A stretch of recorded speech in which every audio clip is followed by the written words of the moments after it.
Hello प्यारे बच्चे, कैसे हैं आप लोग। उम्मीद है कि आप लोग सब कुछ अच्छे होंगे और अपनी तैयारी बहुत अच्छी तरीके से कर रहे होंगे। आप लोगों का सब किसी का वेलकम है हमारे यूट्यूब चैनल ईमी क्लासेस में। और आज हम लोग लेकर के आए हैं साइंस में क्लास 10th के लिए बिहार बोर्ड वाले बच्चों के लिए बायोलॉजी विषय से, जिसमें से 80 ऑब्जेक्टिव है आप लोग के लिए। जो वायरल क्वेश्चन है, वायरल क्वेश्चन का मतलब क्या हुआ, वैसा क्वेश्चन जो बिहार बोर्ड के द्वारा बार बार कई एग्जाम में लगातार पूछा जाता है, उसको हम लोग वायरल क्वेश्चन के तौर पर लेकर के आए हैं। तो चलिए हम लोग 80 क्वेश्चन करते हैं हम लोगों के साथ। आप लोग भी कीजिए और देखिए कि आपका 80 में से कितना स्कोर हो पाता है।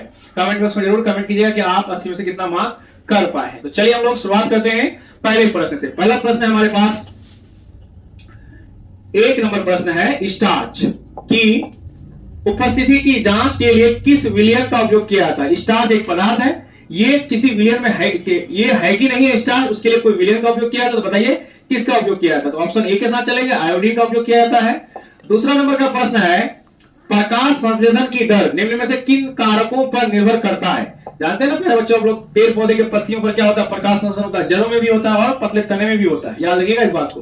तो प्रकाश संश्लेषण की जो दर है ना, वो किन किन कारकों पर निर्भर करती है। तो याद रखिएगा, प्रकाश के गुण पर, प्रकाश ज्यादा तीखा प्रकाश है कि प्रकाश नहीं है, तो उस हिसाब से प्रकाश संश्लेषण होगा। प्रकाश की मात्रा पर, तो ए और बी दोनों सही होगा। ऑप्शन सी के साथ चलेंगे हम लोग। बढ़ते हैं हम लोग तीसरे नंबर प्रश्न की तरफ। तीसरा नंबर प्रश्न है रंध्र। रंध्र समझ रहे ना, स्टोमेटा। पत्तियों में छोटा छोटा छिद्र होता है, जिसे हम लोग क्या कहते हैं, रंध्र कहते हैं। रंध्र मुख्यतः पाए जाते हैं किसमें, जड़ों में, पत्तियों पर या तने पर। तो पहले बच्चों याद रखिएगा, रंध्र जो है ना पत्तियों में पाए जाते हैं। कहां पाए जाते हैं, पत्तियों में पाए जाते हैं। चौथा नंबर का प्रश्न है, कृमि रूप परेशेषिका किसका हिस्सा है। याद रखिएगा, कृमि रूप परेशेषिका किसका हिस्सा है, किसका हिस्सा है। तो आपको आंसर में जाना है किसके साथ, आहार नाल के साथ। तो इसके लिए थोड़ा सा प्यारे बच्चों को समझना पड़ेगा। ये जो है ना हमारा आहार नाल है, मुंह से शुरू होता है और ये चलते चलते क्या होता है, छोटी आंत, फिर बड़ी आंत, ये ऐसे करके होता है और लास्ट में क्या होता है, बड़ी आंत होता है। तो यहाँ एक उंगली जैसी रचना निकली होती है, उंगली जैसी रचना, जिसको हम लोग अवशेषी अंग कहते हैं। बेकार अंग, वो नहीं भी रहेगा तो कोई दिक्कत नहीं है शरीर को। तो उसका हिंदी क्या होता है, परेशेषी का इंग्लिश क्या होता है, अपेंडिक्स। आप लोग समझ गए होंगे, अपेंडिक्स बहुत कॉमन वर्ड है, सबको सुने होंगे, अपेंडिक्स का ऑपरेशन हुआ, अपेंडिक्स का ऑपरेशन हुआ है। तो उसी को हम लोग हिंदी में क्या कहते हैं, परेशेषिका कहते हैं। ये किसका अंग है, तो आहार नाल का, आहार नाल का, एलिमेंट्री कैनाल का। पांचवा प्रश्न है, प्रकाश संश्लेषण की प्रकाश अभिक्रिया होती है। तो याद रखिएगा, क्लोरोप्लास्ट के गराना में। ऑप्शन बी के साथ चलेंगे इसमें हम लोग। छठा नंबर का प्रश्न है, कौन सी गैस श्वसन क्रिया में मुक्त होती है। आप सबको तो पता है कि श्वसन का मतलब क्या हुआ, सांस लेना और छोड़ना, है ना। तो हम लोग ऑक्सीजन को सांस तो लेते हैं भैया, और छोड़ते क्या है, कार्बन डाइऑक्साइड छोड़ते हैं। तो जाहिर सी बात है, कौन सा आंसर सही होगा मेरे प्यारे बच्चों, ऑप्शन डी सही होगा। ऑप्शन डी के साथ चलेंगे। सातवां नंबर का प्रश्न क्या है, ग्लूकोज के पूर्ण ऑक्सीकरण मतलब तोड़ने से क्या मुक्त होता है। जब हम ग्लूकोज को तोड़ेंगे तो क्या मुक्त होगा, ग्लूकोज को तोड़ेंगे तो क्या मुक्त होगा, पता है, कार्बन डाइऑक्साइड भी मुक्त होगा, ऊर्जा भी मुक्त होगा और जल भी होगा। इनमें से सभी चले जाएंगे हम लोग ऑप्शन डी के साथ। आठवां नंबर का प्रश्न है, एटीपी का वास्तव विस्तारित रूप है, यानी एटीपी का फुल फॉर्म क्या है। तो आप सबको पता होगा, एडिनोसिन ट्राइफॉस्फेट, ये ऊर्जा का रूप है, एडिनोसिन ट्राइफॉस्फेट। ऑप्शन सी के साथ चलेंगे हम लोग। नौवां नंबर का प्रश्न है, रंध्र का मुख्य कार्य क्या है। रंध्र, फिर से एक बार क्वेश्चन आया हम लोग के पास, रंध्र का मतलब क्या, छोटे छोटे छिद्र, कहां पर, पत्तियों में। तो इसका सही कार्य क्या हो जाएगा, गैसों का विनिमय एवं वाष्पोत्सर्जन। विनिमय का मतलब समझते हैं प्यारे बच्चों, अदला बदली, कोई चीज का लेना और कोई चीज का देना। तो गैसों का लेना और देना, कार्बन डाइऑक्साइड को क्या किया जाता है, लिया जाता है, और ऑक्सीजन को छोड़ा जाता है। इसी अदला बदली को हम लोग क्या कहते हैं, विनिमय कहते हैं। वाष्पोत्सर्जन मतलब समझती है, जल की छोटी छोटी बूंदें बनती है, किसके दौरान, प्रकाश संश्लेषण के दौरान, वो भी उन छिद्रों से बाहर निकलता है। तो ये काम किसका है, रंध्र का है। ऑप्शन 9 के साथ चलेंगे हम लोग। 10वां नंबर का प्रश्न क्या है, 10वां नंबर का प्रश्न है, मानव हृदय में कितने कोष्ठक पाए जाते हैं, यानी इंसान के दिल में कितना कमरा होता है। ये दिल है, ओरिजिनल दिल ऐसा नहीं है प्यारे बच्चों, ये केवल बनावटी दिल है लोगों को मूर्ख बनाने के लिए। तो इनमें 4 कमरे हैं। कितने कमरे हैं, 4। ऑप्शन डी के साथ चलेंगे हम लोग। 11वां नंबर का प्रश्न देखिए, रक्त का लाल रंग, रक्त का लाल रंग किस प्रोटीन की उपस्थिति के कारण होता है। तो याद रखिएगा, किसके कारण, हीमोग्लोबिन के कारण रक्त का लाल रंग होता है। और हीमोग्लोबिन ही क्या करता है, ऑक्सीजन का वहन करता है। कोशिका का झिल्ली, याद रखिएगा, एक तो होता है कोशिका का भित्ति, एक होता है झिल्ली। पादप कोशिका में कोशिका भित्ति होगा और जंतु कोशिका में कोशिका झिल्ली होगा, है ना। कोशिका झिल्ली किस प्रकार की झिल्ली है, तो याद रखिएगा, ये अर्ध पारग में झिल्ली है। अर्ध पारग में, अर्ध माने आधा, पारग में आप करने वाला, अर्ध पारग में झिल्ली, बस इतने याद रखना है आपको भी।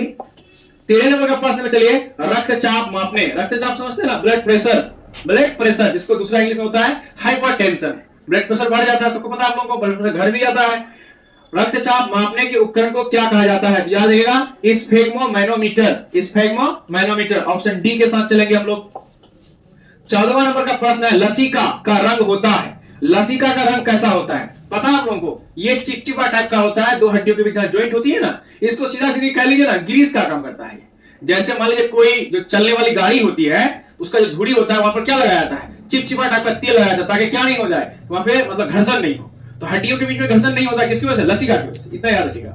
तो क्या हो जाएगा? ऑप्शन डी के साथ चलेंगे, हल्का पीला होता है।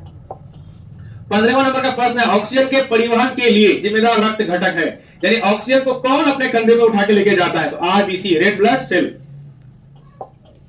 16 नंबर का प्रश्न है, मस्तिष्क का सबसे बड़ा भाग है। प्यारे बच्चों, सबको पता ही है मस्तिष्क का मुख्यतः 3 बड़ा भाग है, अग्र मस्तिष्क, मध्य मस्तिष्क और पश्चिम मस्तिष्क। इनमें सबसे बड़ा कौन भाग है? उसके बाद फिर कई और भाग है, याद रखिएगा।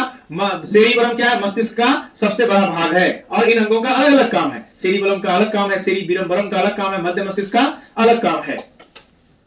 17 नंबर का प्रश्न है, हमें किससे उचित मात्रा में आयोडीन प्राप्त हो सकता है?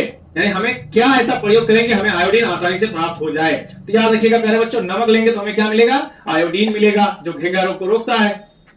घेंगा रोग को क्या कहते हैं? ग्वाइटर कहते हैं। लैक्टस पाया जाता है, लैक्टस किस में पाया जाता है? याद रखिएगा, कनेर में लैक्टस पाया जाता है, ये पौधा है। 19 नंबर है, एंड्रोजेंस का स्राव होता है, एंड्रोजेंस का स्राव होता है, याद रखिएगा। एंड्रोजेंस का द्वारा कितना होता है? ग्रहण द्वारा। किस द्वारा? ग्रहण द्वारा। 20 नंबर का प्रश्न है, जिबेरेलिन है, पता है इसमें जिबेरेलिन क्या है? जिबेरेलिन क्या है पता है आपको? पादप हार्मोन है। क्या है? पादप हार्मोन, पादप हार्मोन, याद रखना है। 21 नंबर है, पत्तियों का मुरझाना, पत्तियों का मुरझाना किस पादप हार्मोन के कारण होता है? ऐसा कौन सा पादप हार्मोन है जिसकी वजह से पत्तियां मुरझा जाता है? पत्तियां मुरझा करके फिर गिर जाता है टूट करके। तो पहले बच्चों याद रखिएगा, एब्सिसिक अम्ल, एब्सिसिक अम्ल के कारण क्या होता है? पत्तियां मुरझा जाता है। ऑप्शन बी के साथ चलेंगे। 22 नंबर का प्रश्न है, अग्नाशय से कौन सा हार्मोन स्रावित होता है? अग्नाशय से कौन सा हार्मोन स्रावित होता है? तो इंसुलिन हार्मोन कहां स्रावित होता है? अग्नाशय से स्रावित होता है। 23वां नंबर प्रश्न के साथ चलेंगे, किशोरावस्था, याद रखिएगा, किशोरावस्था, इसी को हम लोग कहते हैं एडोलसेंस का एज। किशोरावस्था में होने वाले शारीरिक परिवर्तन का कारण है कौन सा? याद रखिएगा प्यारे बच्चों, इसमें 2 आंसर आपका सही होगा। पता है, टेस्टोस्टेरॉन ये क्या है? एक हार्मोन है, ये नर हार्मोन है। एस्ट्रोजन ये क्या है? मादा हार्मोन है। यही दोनों हार्मोन लड़के में और लड़कियों में शारीरिक परिवर्तन के लिए क्या है? जिम्मेदार है। तो ऑप्शन डी के साथ चलेंगे, ए और सी दोनों। 24 नंबर का प्रश्न है, शरीर का संतुलन बनाए रखता है, शरीर का संतुलन कौन बनाए रखता है? तो जाहिर सी बात है, मस्तिष्क होगा, तो मस्तिष्क का कौन सा भाग होगा? सेरिबेलम क्या है? शरीर का संतुलन बनाए रखता है। 25 नंबर का क्वेश्चन है, रक्त में शर्करा यानी चीनी के स्तर को नियंत्रित कौन करता है? तो याद रखिएगा, इंसुलिन। इंसुलिन क्या करता है? चीनी की मात्रा को रक्त में कंट्रोल करता है। 26 नंबर का प्रश्न है, सिनेप्टिक नर्व्स यानी दरार पाया जाता है। तो पहले बच्चों याद रखिएगा, ये न्यूरॉन में पाया जाता है। किसमें पाया जाता है? न्यूरॉन में। उसके बाद 27वां नंबर का प्रश्न है, पादप हार्मोन का एक उदाहरण है, इनमें से ऐसा कौन सा हार्मोन है जो पादप हार्मोन है? तो याद रखिएगा, IAA ये एक पादप हार्मोन का उदाहरण है। नेक्स्ट बढ़ते हैं हम लोग 28 नंबर की तरफ। फल पकाने वाला हार्मोन को क्या कहा जाता है? तो याद रखिएगा प्यारे बच्चों, फल पकाने वाले हार्मोन को एथिलीन कहा जाता है। ऑप्शन ए के साथ चलेंगे। 29 नंबर का प्रश्न है, प्रकाश की ओर पर्रो, पर्रो समझते ना, लत का जो तना होता है ना, तना, लत लत होता है ना, लत, अरे भाई परवल का लत होता है, देखते हैं ना सब। तो लत जो है, लत, लत का जो अगला भाग है ना, उसको कहते हैं पर्रो की गति कहलाती है। तो पर्रो की गति क्या कहलाएगी प्यारे बच्चे? पता है आपको? प्रकाशानुवर्तन। क्यों भाई? क्योंकि पर्रो यानी पहले कोई भी लत का जो ऊपरी भाग है ना, वो उधर ही गति करेगा जैसे प्रकाश आएगा। तो प्रकाश की ओर गति करना प्रकाशानुवर्तन, जल की ओर गति करना जलानुवर्तन। समझ रहे कि समझ? तो वही हो जाएगा क्या? प्रकाशानुवर्तन। याद रखिएगा इसको। 30वां नंबर का प्रश्न है, एक लिंगी यानी जिसमें केवल एक लिंग होगा, या तो फिर नर का गुण होगा या फिर मादा का गुण होगा, उसी को हम लोग क्या कहेंगे? एकलिंगी कहेंगे। एकलिंगी पादप का उदाहरण है। तो बताइए, एकलिंगी का पादप का उदाहरण पेड़ पौधा कौन है इनमें से? तो याद रखिए प्यारे बच्चों, एकलिंगी पादप का उदाहरण कौन है? पपीता है। कौन है? पपीता। 31 के बाद 32 में आइए, नर युग्मक में गुणसूत्रों की संख्या कितनी होती है? गुणसूत्रों की संख्या कितनी होती है? याद रखिएगा, जोड़ी में अगर पूछा गया है तो 23 जोड़ी बोलेंगे, अगर गिनती में पूछा जाए तो 46 कहते हैं। ऑप्शन बी के साथ हम लोग चलेंगे। 32वां नंबर प्रश्न की ओर चलते हैं। 32वां नंबर का प्रश्न है, अमीबा में अलैंगिक जनन किस विधि द्वारा होता है? तो प्यारे बच्चों याद रखिएगा, अमीबा में जनन होता है ना, वो विखंडन विधि द्वारा होता है। किस कौन सी विधि द्वारा? विखंडन विधि द्वारा। 33वां नंबर का प्रश्न है, फूल का कौन सा भाग फलों में परिवर्तित हो जाता है, यानी फूल का कौन सा भाग है जो बाद में चल करके फूल से फल बन जाता है? तो प्यारे बच्चों याद रखिएगा, अंडाशय जो है ना बाद में क्या हो जाता है? फल, फूल से फल बन जाता है। 34 नंबर का प्रश्न है, एंड्रोजन क्या है? एंड्रोजन क्या है? तो प्यारे बच्चों याद रखिएगा, ये एंड्रोजन है, एंड्रोजन जो है ना, एंड्रोजन ये क्या है? ये आपका मादा लिंग हार्मोन है। 34 का बी। नेक्स्ट है 35 नंबर का, पुष्प का नर जननांग कहलाता है। पुष्प के नर जननांग को क्या कहते हैं हम लोग? पुंकेसर कहते हैं। ऑप्शन ए के साथ चलेंगे। उसके बाद 36 नंबर का है प्यारे बच्चों, निम्न में से कौन सा जीवाणु जनित रोग नहीं है, यानी ऐसा कौन सा जीवाणु है जो रोग नहीं फैलाता है? प्यारे बच्चों याद रखिएगा, क्या जीवाणु जनित, यानी सॉरी क्वेश्चन थोड़ा गलत पढ़ दिया हम। निम्न में से कौन सा जीवाणु जनित रोग, यानी कौन सा ऐसा रोग है इनमें से, ये सारे रोग हैं, इनमें से जो जीवाणु से नहीं होता है? तो याद रखिएगा मस्सा ये किससे नहीं होता है? जीवाणु से नहीं होता है। 37 नंबर का प्रश्न है, शुक्राणु का निर्माण होता है। तो प्यारे बच्चों सबको पता है शुक्राणु का निर्माण कहां होता है? विल्सन में। विल्सन का इंग्लिश क्या होता है? टेस्टिस में। किसमें? टेस्टिस में। हाइड्रा में प्रजनन की विधि कौन सी है, यानी हाइड्रा अपने जैसे संतान की उत्पत्ति कैसे करता है? तो हाइड्रा में प्रजनन की विधि क्या है? मुकुलन है, सबको पता होगा आप लोगों को। 39वां नंबर का प्रश्न है, पुष्प का कौन सा भाग परागकण बन जाता है या बनता है, बनाता है? तो याद रखिएगा पुंकेसर। कौन? पुंकेसर। ऑप्शन सी के साथ चलेंगे। 40वां नंबर का प्रश्न है, निम्नलिखित में से कौन मानव में मादा जनन तंत्र का भाग नहीं है? तो ऑप्शन सी के साथ चलेंगे, शुक्रवाहिका। कौन? शुक्रवाहिका। तो ऑप्शन किसके साथ जाएंगे? सी के साथ जाएंगे हम लोग। 41वां नंबर का प्रश्न है, मानव जनन अंग किस आयु में परिपक्व एवं क्रियाशील होते हैं? मानव जनन अंग किस आयु में एकदम पूरे से परिपक्व हो जाते हैं? तो याद रखिएगा 12 वर्ष या 11 वर्ष। हालांकि इसके लिए कोई निश्चित समय नहीं है, शादी विवाह के लिए एक सरकार के द्वारा निश्चित समय निर्धारित किया गया है। भारत में 18 वर्ष की आयु यहां से बालिग यानी पूरे से मैच्योर माना जाता है कि भाई व्यक्ति शारीरिक रूप से क्या सक्षम हो गया किसी प्रकार के जन्म के लिए। लेकिन नॉर्मली जो है प्राचीन मान्यताओं मतलब मान्यता क्या पुराने समय के हिसाब से 11 वर्ष 12 वर्ष या 13 वर्ष की आयु में बच्चे क्या हो जाते हैं? क्रियाशील हो जाते हैं, परिपक्व हो जाते हैं। 42वां नंबर का प्रश्न है, पुष्पी पौधे यानी फूल वाले पौधे में लैंगिक जनन होता है? तो याद रखिएगा फूलों के द्वारा। किसके द्वारा? फूलों के द्वारा। 43वां नंबर का प्रश्न है, अंडाणु का निषेचन कहां होता है? तो प्यारे बच्चों याद रखिएगा, अंडाणु का निषेचन जो है ना ये फैलोपियन ट्यूब में होता है, फैलोपियन नलिका में होता है। कैसे? तो अगर आपको देखना है तो आपको ये थोड़ा सा फिगर ये समझना पड़ेगा। आपको ये फिगर अगर आप समझ जाएंगे तो आपके लिए समझना क्या हो जाएगा? बहुत आसान हो जाएगा। ये एक फिगर है प्यारे बच्चों, ये गर्भाशय है जिसको हम लोग इंग्लिश में क्या कहते हैं? यूटेरस कहते हैं, यूटेरस। और ये आपका क्या है? ये आपका ये अंडाणु वाला जगह है और ये भी क्या है? अंडाणु वाला ओवम वाला जगह है। और ये आपका गर्भाशय है, बच्चा यहीं पे ठहरता है, यहीं पे रुकता है, यहीं पे इसका पालन पोषण होता है मां के गर्भ में। तो जब स्पर्म अंदर जाता है तो स्पर्म गति करते हुए किधर जाता है? फैलोपियन ट्यूब की ओर। इधर से कौन आता है? अंडाणु। और यहाँ पे दोनों आपस में मिलते हैं और यही क्या हो जाता है? निषेचन। इसी को हम लोग क्या बोलते हैं? फैलोपियन नलिका। एक नली टाइप का है, देख लीजिए आप लोग। तो ऑप्शन किसके साथ चलेंगे हम लोग? ऑप्शन सी के साथ चलेंगे। 44 नंबर का प्रश्न क्या है, प्रसिद्ध पुस्तक द माइक्रोग्राफिया किसके द्वारा लिखी गई थी? तो याद रखिएगा रॉबर्ट हुक के द्वारा क्या लिखी गई थी? माइक्रोग्राफिया लिखी गई थी। 45वां नंबर का प्रश्न है, मनुष्य के आहार नाल में अवशेषी वही बेकार अंग मनुष्य के आहार नाल में, क्वेश्चन रिपीट कर रहा है प्यारे बच्चों, आंसर आप कर सकते हैं, कौन सा है? तो याद रखिएगा अपेंडिक्स। उस समय हिंदी में था अवशेषी का, अरबी इंग्लिश में क्या है? अपेंडिक्स है। 46वां नंबर का प्रश्न है, समजात अंगों का उदाहरण है, इनमें से कौन सा अंग है जो क्या है? समजात अंग है। तो याद रखिएगा प्यारे बच्चों, हमारा हाथ और कुत्ते का अग्रपाद ये भी समजात है, हमारे दांत और हाथी के दांत ये भी समजात है, आलू और घास की उपड़ी भुस्तारी तने ये भी क्या है? समजात है। ऑप्शन डी के साथ हम लोग चलेंगे। नेक्स्ट है 47वां नंबर का प्रश्न है, निम्न में से कौन सा अभिलक्षण वंशानुगत नहीं है, यानी एक पीढ़ी से दूसरी पीढ़ी में नहीं पहुंचता है? तो प्यारे बच्चे देखिएगा, शरीर का बालों की प्रकृति, चमड़ी का रंग, आंख का रंग, तो शरीर का आकार। हालांकि इनमें से सभी होना चाहिए, कोई कट पर ज्यादा तो नहीं होता है। 48वां नंबर का प्रश्न है, लिंग गुणसूत्र का पूर्ण जोड़ा पाया जाता है? तो प्यारे बच्चे याद रखिएगा किसमें पाया जाता है? ये स्त्री में पाया जाता है। पूर्ण गुणसूत्र का मतलब समझते हैं? पूर्ण जोड़ा का मतलब x होगा या फिर y। तो पता है ना ये x पाया जाता है, और पुरुष में क्या होता है? xy होता है, xy। अब अगर x होगा तो आप पता ही है क्या होगा? xy होगा तो क्या होगा? आप कमेंट में कमेंट कर सकते हैं, x होगा तो क्या होगा। 49 नंबर का क्वेश्चन है, मानव शरीर की किसी सामान्य कोशिका में गुणसूत्रों के कितने युग्म होते हैं? तो प्यारे बच्चों 23 के साथ चलेंगे आप और मैं। उसके बाद नेक्स्ट है 50 नंबर क्वेश्चन, वंशागत नियमों का प्रतिपादन किसने किया था? तो याद रखिएगा इसका वंशागत नियमों का प्रतिपादन किसने किया था? गरेगन जॉन मंडल साहब ने किया था। ऑप्शन डी के साथ चलेंगे मैं और आप। 51 नंबर क्वेश्चन है, स्त्रियों में लिंग गुणसूत्रों का युग्म होता है। तो याद रखिएगा, स्त्रियों में जो लिंग गुणसूत्र होता है इसका हो जाएगा XX, जैसा कि अभी हम लोग पहले ही बोल रहे थे। 52 नंबर का प्रश्न के साथ चलेंगे हम लोग, आहार नाल का सबसे लंबा भाग कौन सा होता है। तो प्यारे बच्चों याद रखिएगा, आहार नाल में सबसे लंबा अगर होता है तो वो होता है आपका छोटी आंत, स्मॉल इंटेस्टाइन। 53 नंबर का प्रश्न है, उभयलिंगी जीव कौन है, यानी ऐसा कौन सा जीव है जिसमें दोनों गुण पाए जाते हैं, नर वाला भी गुण और मादा वाला भी गुण, यानी वो कभी औरत होती है तो कभी पुरुष हो जाता है। ऑप्शन ए के साथ चलेंगे, ऑप्शन ए कौन है, केचुआ में पाया जाता है। 54 नंबर का प्रश्न है, द ओरिजिन ऑफ स्पीसीज नामक पुस्तक किसने लिखा था। तो प्यारे बच्चों याद रखिएगा, ये किसने लिखा था, डार्विन बाबा ने लिखा था। ऑप्शन ए के साथ चलेंगे हम लोग, डार्विन के साथ। 55 नंबर का प्रश्न है, कीटों के पंख और चमगादड़ के पंख किस प्रकार के अंग है। तो प्यारे बच्चों याद रखिएगा, समवर्ती अंग, जिसकी बनावट अलग अलग हुई है लेकिन काम एक ही जैसा, उड़ने का काम है, उसको हम लोग कौन सा अंग कहते हैं, समवर्ती अंग कहते हैं। 56 नंबर का प्रश्न है, मनुष्य में कुल कितने जोड़े गुणसूत्र पाए जाते हैं। तो 23 जोड़े गुणसूत्र पाए जाते हैं। 57 नंबर का प्रश्न है, पक्षी और चमगादड़ के पंख कैसे पंख है। तो प्यारे बच्चों याद रखिएगा, ये समवर्ती अंग है, इनकी उत्पत्ति अलग अलग से हुई है लेकिन काम एक ही है, उड़ना। घोंगा, ये 9th क्लास से रिलेटेड है, एक तो क्वेश्चन आता है, मैथ में भी आता है इधर से। घोंगा किस संघ का प्राणी है। तो याद रखिएगा, मोलस का संघ का प्राणी कौन है, घोंगा है।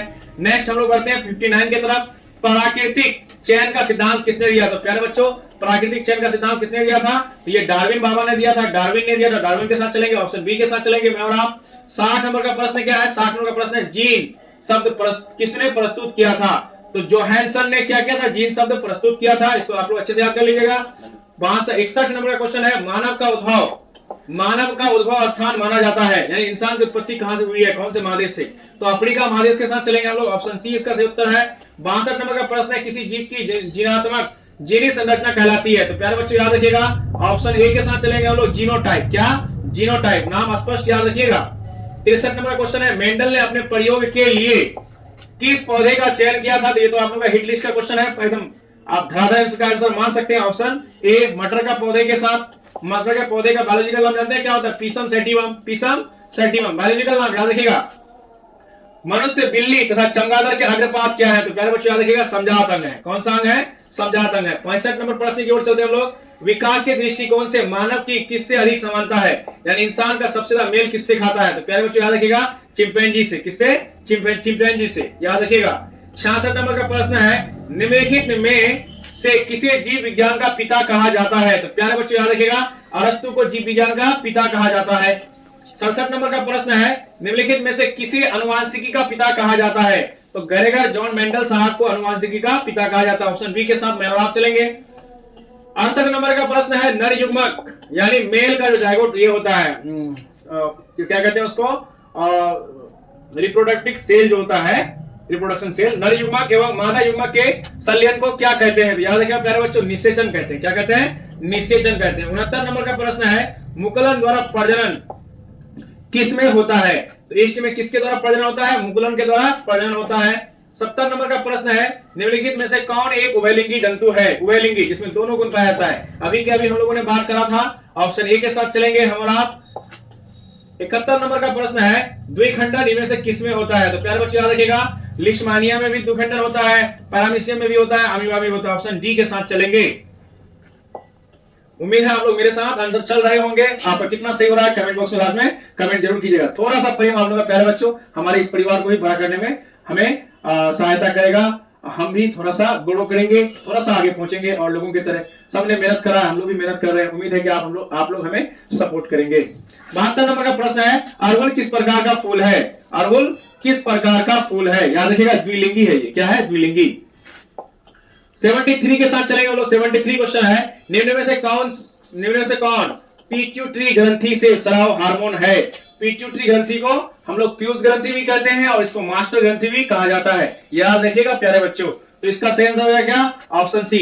वृद्धि हार्मोन कहां से स्रावित होता है, पिट्यूटरी ग्रंथि से स्रावित होता है। 74 नंबर क्वेश्चन है, निम्न में से कौन सा अंग संवेदी ग्राही नहीं है। संवेदी ग्राही नहीं है यानी इनमें से कौन सा अंग है जो क्या नहीं है, सेंसोरी ऑर्गेन नहीं है, यानी किसी तरह का भावनात्मक चीजों को वो महसूस नहीं कर पाता है। कान आंख से देखते हैं भावनात्मक महसूस होता है, कान से भी वही है, टच करने पर भावनात्मक महसूस होता है, लेकिन इनमें से कौन है जो भावनाओं के तरह महसूस नहीं कर पाता है। तो पता है कौन नहीं है, विल्सन नहीं है। ऑप्शन डी के साथ हम लोग चलेंगे। 75 है, निम्न में से कौन ग्रंथि अंतःस्रावी ग्रंथि? आप सबको पता है हमारे शरीर में दो प्रकार की ग्रंथियां होती है, बाह्य स्रावी ग्रंथियां और अंतःस्रावी ग्रंथियां। अंतःस्रावी ग्रंथि एवं बाह्य स्रावी ग्रंथि नहीं है, तो प्यूज ग्रंथि ये नहीं है, याद रखिएगा। 76 के साथ चलेंगे हम लोग। पादपों में पाया जाने वाला वृद्धि हार्मोन कौन सा है? तो पादपों की जो वृद्धि के लिए जो हार्मोन उत्तरदायी है उसका नाम है जिब्बेरेलिन या जिब्रेलिन, याद रखिएगा इसको। 77 का क्वेश्चन है, निम्न में से कौन पादप हार्मोन है? इनमें से कौन पादप हार्मोन है? टेस्टोस्टेरोन ये आपका जंतु हार्मोन है, याद रखिएगा। थायरोक्सिन जंतु हार्मोन है। इंसुलिन ये तो आप जान ही रहे हैं जंतु हार्मोन है। ऑप्शन सी के साथ चलेंगे प्यारे बच्चों, मैं और आप। उम्मीद है कि मेरे आंसर के साथ आप लोग भी चल रहे होंगे। 78 नंबर का प्रश्न है, मेरुरज्जु निकलती है, मेरुरज्जु निकलती है, तो प्यारे बच्चों याद रखिएगा मेडुला से। कहां से? मेडुला से। कहां से? मेडुला से। Option D, medulla medulla medulla. कौन? मेरुरज्जु, बस ऐसे याद रखना आपको। नेक्स्ट क्वेश्चन है 79 का, जड़ की अधोगामी वृद्धि कहलाती है, याद रखिएगा गुरुत्वानुवर्तन। क्या? गुरुत्वानुवर्तन। 80 क्वेश्चन है आज का आखिरी क्वेश्चन, और ये क्वेश्चन है पॉन्स, मेडुला और अनुमस्तिष्क किसका भाग है? तो याद रखिएगा ये पश्च मस्तिष्क का भाग है, पीछे वाले मस्तिष्क का। बोलते हैं ना इधर नहीं मारने का, इधर छोटा तुम्हें होता है भाई, इधर नहीं मारने का। वैसे ही प्यारे बच्चों इधर किसी को नहीं मारना चाहिए, क्योंकि हमारे शरीर के सारी जो तंत्रिका कोशिकाएं हैं ये स्पाइनल कोड होता हुआ इधर से हमारे ब्रेन में इन करती है, इसलिए किसी को भी गलती वलती पीछे नहीं मारने का। समझ गए आप लोग? तो मेरे ख्याल से आज का वीडियो आप लोगों को बहुत अच्छा लगा होगा। हमें वॉच करने के लिए आप सब किसी का धन्यवाद। आप अगर वीडियो को हमारा लाइक पसंद करते हैं तो हमें बड़ा सुखद अनुभव होगा, और उम्मीद करते हैं कि आप चैनल में अगर पहली बार हैं तो सब्सक्राइब जरूर कीजिएगा।